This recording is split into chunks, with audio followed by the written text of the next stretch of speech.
জয় ঠাকুর। তিনিই গুরু, যিনি অন্ধকার থেকে আলোয় আসার পথ দেখান। শ্রী রামকৃষ্ণ প্রেমবিহারের পূজ্যপাদ আচার্য শ্রীমৎ স্বামী সম্বুদ্ধানন্দের প্রবচন। সময় শ্রম দুই চাই। মহারাজ আপন মনে বসে আছেন, মাঝে মাঝে হাসছেন। আমরা একে একে জড়ো হচ্ছি ধীরে ধীরে। অনেকেই এসে পড়েছেন, মহারাজের তেমন খেয়াল নেই। হাসছেন মৃদু মৃদু, আর একটা চিঠির দিকে তাকাচ্ছেন। তার হাতে একটা পোস্টকার্ড। আমি ভাবছি কোনো আনন্দ খবর এসেছে, তাই হয়তো হাসছেন উনি। অপেক্ষায় আছি সবাই। শীতের নরম রোদ, হিম হিম হাওয়া। সবাই চাদর, শাল, মাফলার নিয়ে এসেছেন। বঙ্কুবাবু কান চাপা টুপি, শাল, সোয়েটার, মোজা সব পরে এসেছেন। তবু মাঝে মাঝে হাত দুটো ঘষে ঘষে গরম করছেন দেখে আমরাও একটু মুখ চাওয়াচাওয়ি করে মুচকে হাসছি। বঙ্কুবাবু বরাবরই খুব ভীতু প্রকৃতির মানুষ। সব ব্যাপারেই বড্ড ঘাবড়ে যান খুব তাড়াতাড়ি, কথা কম বলেন। আমরা ওকে খেয়াল করছি এটা বুঝতে পেরে পাশে বসা শশাঙ্কবাবুকে বললেন, বড্ড নার্ভাস লাগছে। উনি একদম কথা বলছেন না কেন? কিছু হয়েছে কি? তেওয়ারিবাবু বললেন, না না, কথা হয়নি এখনো। উনি অমনভাবেই মগ্ন আছেন। এবার ধীরে ধীরে মহারাজ আমাদের দিকে ঘুরে বসে বলতে লাগলেন, বলো দেখি, এমন বললে উত্তর কি হবে? ভালোবাসলেই কি সব উত্তর দেওয়া যায়? আমরা উন্মুখ হয়ে আছি বিষয়টা বোঝার জন্য। মহারাজ বললেন, জানি তোমরা ভাবছ কি এমন ঘটনা ঘটল যে মহারাজ এমন চুপ করে বসে আছে। তা বটে, ঘটনাই বটে। এক ভক্ত চিঠি দিয়েছে, লিখেছে ঈশ্বর দর্শন করতে চায় সে। কি কি করতে হবে যেন মনে পড়ে গেল।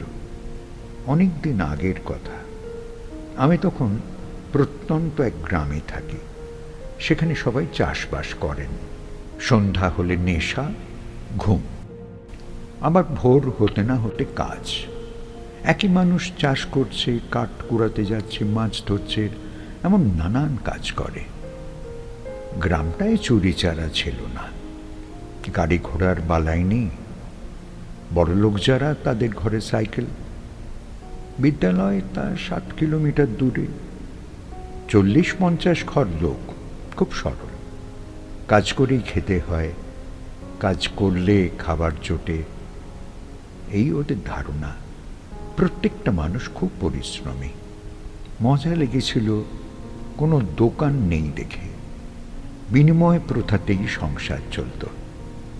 টাকা পয়সার তেমন ধার ধারত না ওই গ্রামটা।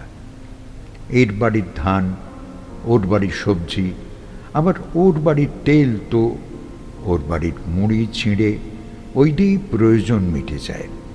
তেল, গম এসব পেশাই হতো ঘরোয়া যন্ত্রে। মুড়ি ভাজা, চিঁড়ে পেশাইও দেখেছি।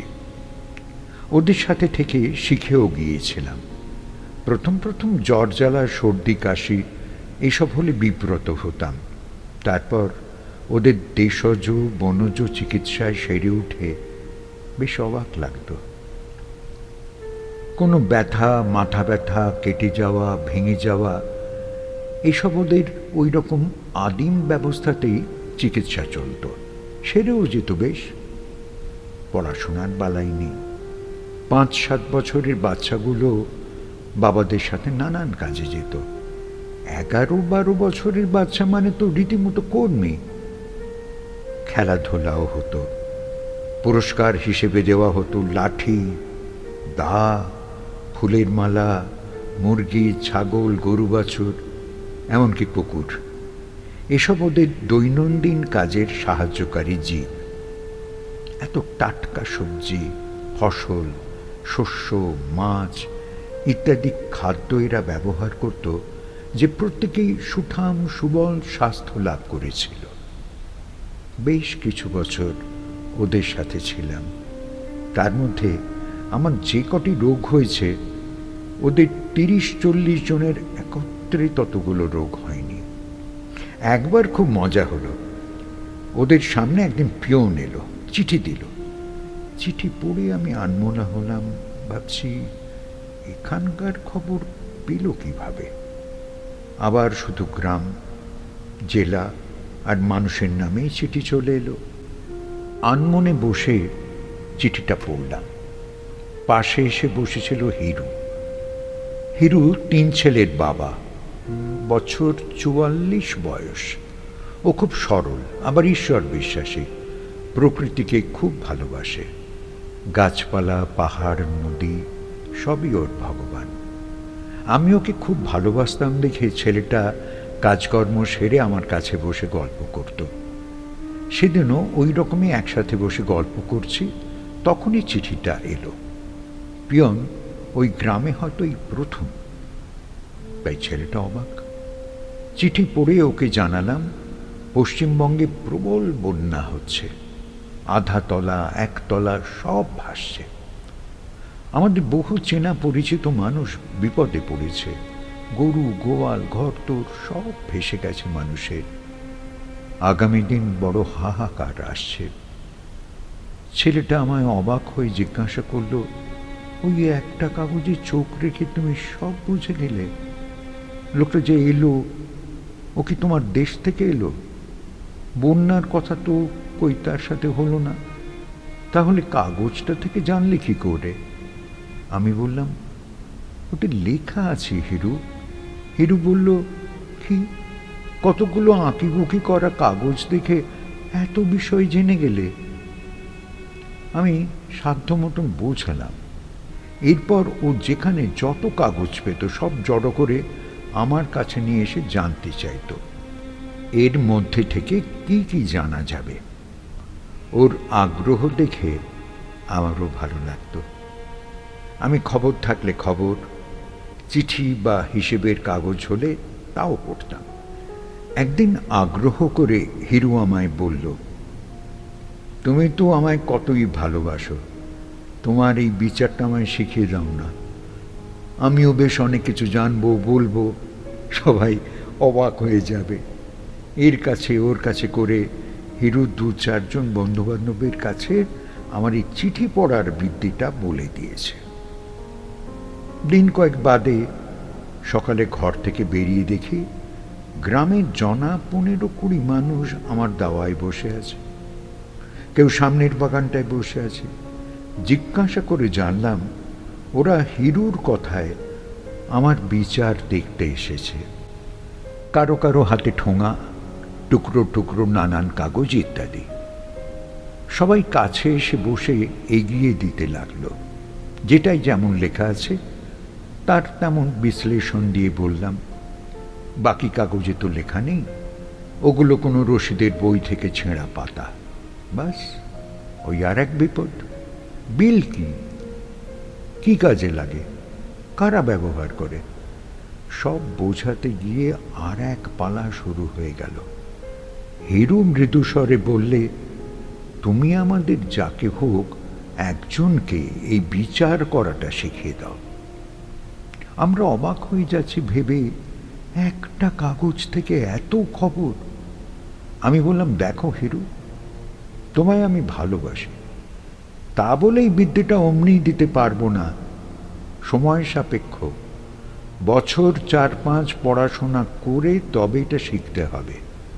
অক্ষর শিখতে হবে, সংখ্যা চিনতে হবে, মাত্রা চিনতে হবে, অর্থ জানতে হবে, তবে যদি হয়। মাথায় ধরে নেওয়ার ক্ষমতা যেমন, তেমনই তো শিক্ষাটা হবে। হিরু অবাক হয়ে বলল, না না, শিক্ষা টিক্ষা লাগবে না, শিক্ষা নিতে অনেক ঝামেলা, আর পয়সা সময় সব খরচ করতে হয়, তাতে আবার গায়ের বল কমে যায়, ও আমাদের দরকার নেই। তোমার ওই বিচার শিখতে এত সময় লাগবে কেন? তোমার কত সময় লেগেছিল ওই বিচার শিখতে? আমি হেসে বললাম, তা 17 থেকে 20 বছর। 17 বছরে মোটামুটি শেখা হয়েছিল। তারপর আরো কয়েক বছর অন্য পড়াশোনা করেছি। হিরু বলল, ভুল হলো গো, ভুল হলো। আমরা পড়ালেখা শিখতে চাইনি, আমরা তোমার বিচার দেখে অবাক হয়েছি, ওটা শিখতে চাই। তা অত সময় লাগবে কেন? যেটা শিখতে চাই ওইটা শেখাও না। আমি বললাম, হিরু, সব কিছুরই একটা আইন আছে। অক্ষর শিক্ষা, বানান শিক্ষা, অর্থ শিক্ষা, এসবের সময় লাগবে না। ওরা আসলে বুঝতেই পারছিল না, কিছু জ্ঞান না অর্জন করলে পড়ার শক্তি ওরা পাবে না। ওরা বিফল মনোরথ হয়ে সেদিন ঘরে চলে গেল। জানো বাবা, আমি বসে বসে ভাবছিলাম, সাধন ভজনও তো ঠিকভাবে না করলে ঈশ্বর দর্শন হয় না। অল্পে কি কিছু পাওয়া যায়? সময়, আন্তরিকতা, একাগ্রতা সব দিতে হবে, তবেই তো বস্তু লাভ হবে। আমাদের মহারাজদের আমরা কত বিরক্ত করেছি। বড় বড় মহাত্মা, মহাপুরুষদের অসীম ক্ষমতায় আগ্রহ বোধ করেছি। যত আগ্রহ বেড়েছে ততই মহারাজদের কাছে গিয়ে অবান্তর সব প্রশ্ন করতাম। মহারাজরা বেশিরভাগই বলতেন, লেগে পড়ো না, হিসেব কষে প্রশ্ন করে কি হবে? মন প্রাণ ঢেলে সত্যটি আঁকড়ে ধরো। যা থাকবে না, যা এই আছে এই নেই, ওগুলোর ওপর থেকে মন তুলে নাও। বিচারটা এই বেলায় শিখে নাও। তোমাদের বয়স মাত্র 12-15, এত চিন্তা কি? বিস্তর সময় আছে, লেগে পড়ো। আমরা ওই সময় এক লাফে এক কাঁদি ধরতে চেয়েছিলাম, তাই এর কাছে ওর কাছে সস্তা খুঁজে বেরিয়েছি। বড় বড় মহাত্মা সবাই একই কথা বলে গেছেন, সংযম আর একাগ্রতায় জোর দিয়েছেন। তবু তখন মনে ধরেনি, কারণ মনে হতো ওই করলেই হবে। চোখ বুজে সাধন ভজন, পুজো পাঠ এসব বলছেন না তো? সময় নষ্ট করছি বৃথা। আমরাও ওই গণ্ডগ্রামের অধিবাসীদের মতোই মহাপুরুষকে দেখে আশ্চর্য হই, তবুও তাদের আদেশ বা শিক্ষাকে আমল দিই না। ওই গ্রামের মানুষগুলো কত সরল, কত অল্পে সন্তুষ্ট, তবু জ্ঞানহীন।